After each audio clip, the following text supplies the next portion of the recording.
The Vox Markets Podcast with Justin Waite. Nothing in this podcast is intended as investment advice, and the people in this podcast may hold positions in the stocks they talk about. Do not buy anything based solely on a tip or recommendation. Please do your own research. Welcome to the podcast on Monday, the 24th of May, 2021. On the podcast day, Mike Ralston, CEO of Blencowe Resources, discusses the positive metallurgical test results from their Orom-Cross graphite project. Also, at the end of the podcast, I have two lists for you. The top 5 most followed companies on Vox Markets in the last 24 hours and the top 5 most read RNSs too. By the way, you can see these lists at voxmarkets.co.uk, where you'll see lots of other content.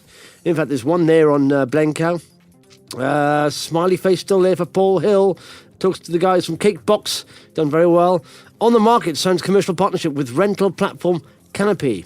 And also, as always, I'd like to check out the COVID-19 index. Biggest rise of the day, Synergen up 13% to pretty much 119.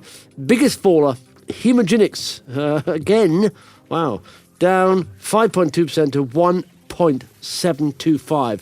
Check that out at voxmarkets.co.uk. Vox Markets is an online community of investors that runs a free mobile and desktop platform that allows you to track news and updates about any UK-listed company, offering RNS push notifications, detailed charts, pricing data, and much more. Find out more at voxmarkets.co.uk/app. And joining me on the podcast right now is Mike Ralston, CEO of Blencowe Resources, BRES is ticker there. Mike, thanks for joining me.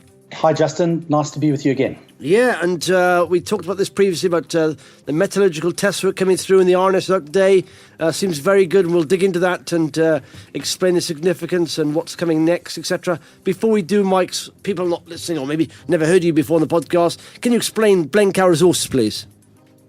Yeah, sure. Blencowe Resources is a listed company, as you say, BRES. We've got the Orom-Cross graphite project, 100%.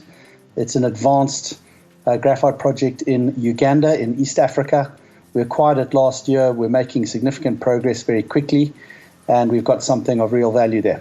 Yeah, exactly. Okay, so the RNS today, metallurgical test work delivering positive results for Blencowe's Orom-Cross project. Can you explain this, Mike, even for basic people? You know, what is metallurgical test work and what does this mean? Yeah, at the end of the day, one has to upgrade the graphite that comes through and out of the ground in order to develop it into a concentrate that can be sold on to end users. So it's all about what that concentrate looks like, and one has to send it off to these experts in order for them to work it through their magic, through the process flow, and to understand exactly what can be achieved. It's particularly important for graphite because you're trying to achieve a number of things all at once. In our case, we're trying to achieve a high grade, somewhere between 95 and 97% as a concentrate. We're trying to ensure that we get very low or no impurities. We're definitely trying to ensure that we get highest possible recoveries. And within all of that, we want to try and preserve the large to jumbo flake sizes as much as we can, because those are going to get us a significantly higher price. So SGS in Toronto have been doing this work for a couple of months. They're making great progress, as the RNS said. We're not finished yet, but we thought we'd give something of an update because it's going particularly well on all of those fronts. And we think that we are starting to get somewhere towards achieving an end product that's going to be of considerable value. Yeah, absolutely. So far, I'd like to say early stages, but the early stages or the signs seem very good. Is that right? Correct, yeah. And, these things take time.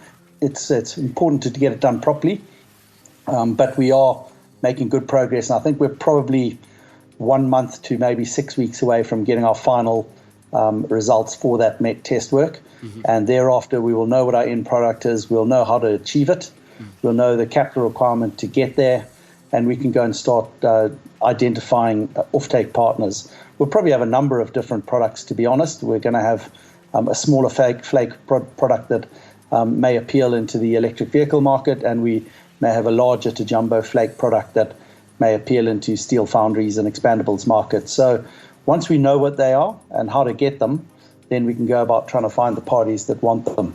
Yeah, absolutely. Okay, now, a while back, was this on the 4th of May, you announced a Stage 2 drilling programme commencing at Orom-Cross there. Can you take us through what's happening there, please, Mike?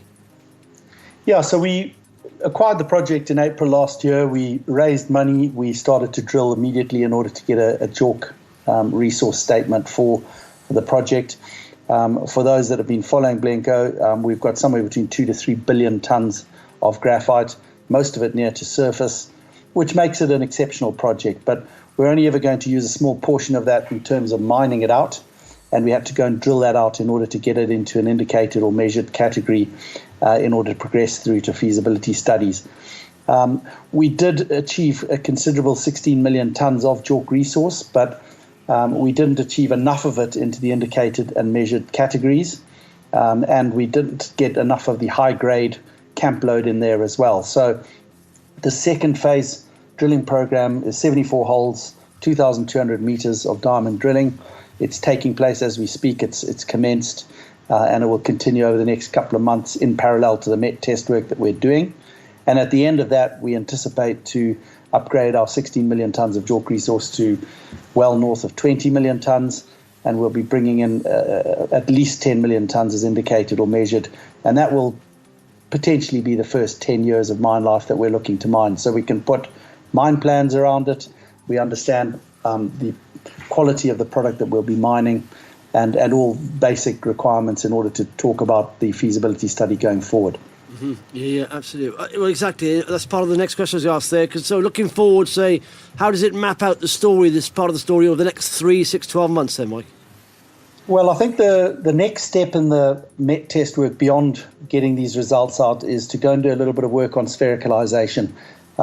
Once you achieve a 95, 96% concentrate, it needs to be sphericalized in order to get up to a 99.8, 99.9% product. And that's the product that goes into the anodes for the lithium-ion batteries. So sphericalization is very important, and we're going to be doing some work there. But if we achieve what I said before, 95 to 97%, no impurities, high recoveries, and large flake sizes, we've definitely got value. So we'll continue to do work on the product. At the same time, we'll complete this drill program. There's going to be a lot of news flow as we start getting results coming back from that.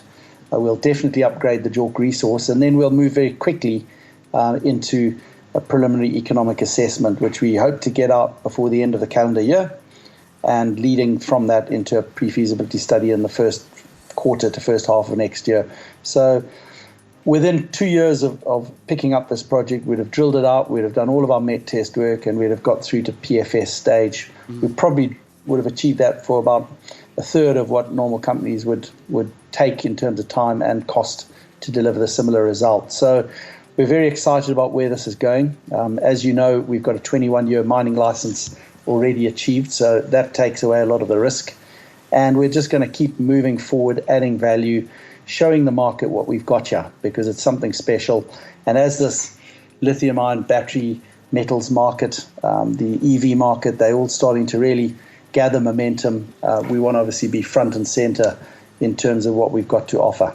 Yeah, absolutely. And, there's no let-up, is there, in the momentum towards carbon net zero and heading towards, a world where we're all driving EVs. And I noticed just recently there's a story about Elon Musk apparently flying to Luton for a weekend, thinking of, and people are saying it's rumours about, maybe building a gigafactory in that area. So, it continues, isn't it, at full pace, the adoption of electric vehicles? Yeah, it's definitely gathering momentum, and each and every day, as you say, we hear something new that's going on. Benchmark Minerals Intelligence announced just the other day that I think they're up to 210 or 215 mega factories that are in the pipeline, either in construction or in production or moving towards there. And that's a lot of capital expenditure. That's a lot of batteries that's going to be manufactured. And in each and every one of those, there's a requirement for graphite. So we believe that this demand that's being forecast is real. I don't see why people are going to be spending literally billions on 200 plus mega factories in order to produce these batteries if they don't see the demand coming through for it at the other end. And there's a considerable amount of graphite that's used in each and every one of these lithium-ion batteries, approximately 40 to 60 kilograms. So the demand for graphite is forecast to grow somewhere between 7 to 15 times over the next 5 to 10 years. And at the same time, we're seeing that the supply chain, whilst there seems to be enough graphite in the market today, the supply chain is unlikely to be able to keep up with that sort of growth and demand, which is going to create a number of things. It's going to create price spiking because obviously there's going to be a deficit, but it's also going to encourage parties that are upstream in terms of battery manufacturers and vehicle manufacturers to start having a closer look at their supply chain and where some of their key materials are coming from. And as I said a minute ago, we want to be either in production or very near to production as this all starts to gather momentum and starts to come to fruition, so that we have a project that's ready, it's licensed, it's production enabled in order to try and fulfill this demand and to obviously create the value for Blencowe along the way.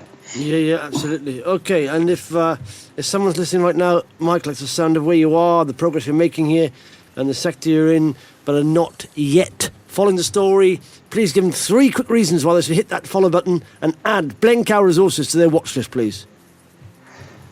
I think the first one, which I keep mentioning every time we do one of these, is that we've got a project of considerable size and scale. That means that we can start it at just about any production rate, and we can move the ticker up to produce a whole lot more at any stage as we go forward. It's close to surface, so we're going to be a low-cost producer. It's a quality project as well in terms of what the end product looks like. We're starting to see those results come through in terms of our met test work. And it's advanced. As I said, we have a mining license. We're moving very quickly into feasibility study stage, and we'll be able to get this into production quite quickly thereafter. And finally, as we just mentioned a moment ago, we're sitting right in the middle of what is a once-in-a-generation metamorphosis in terms of the change within this renewable energy, within the EV market, and obviously within the lithium-ion batteries that power those. So we're going to be there. We're going to be supplying a key ingredient for that. And Blencowe is going to be one of those projects to look after. Marvellous stuff. Good to chat to you, Mike, as always. And like I say, lots going on, so no doubt we'll be catching up in the not-too-distant future. Thank you very much. Thank you, Justin. Thanks again. OK, it's time for the top 5 most followed companies on Vox Markets in the last 24 hours. At 5, Oxford Cannabinoid Technologies Holdings, down 2% to 4.9 pence. At 4, Fragrant Prosperity Holdings, non-mover 3.85 pence. At 2, Tizion Life Sciences, 5.67%. It's 74.5 pence. At 2, Mobile Streams down 7.14% to 0.26. And at 1, Challenger Energy Group, down half of 1%, to about to 0.315. Of course, that used to be called Bahamas Petroleum Group. So check that out there. OK, top 5 most read RNSs are as follows. At 5, in fact, most liked RNS today, on the market commercial partnership with rental firm Canopy. At 5, CIMIC Atlantis Energy. SCA achieves another title milestone in Japan. At 4, Fragrant Prosperity, intended acquisition and suspending of listing. At 3, Uskmouth planning update, CIMIC Atlantis Energy.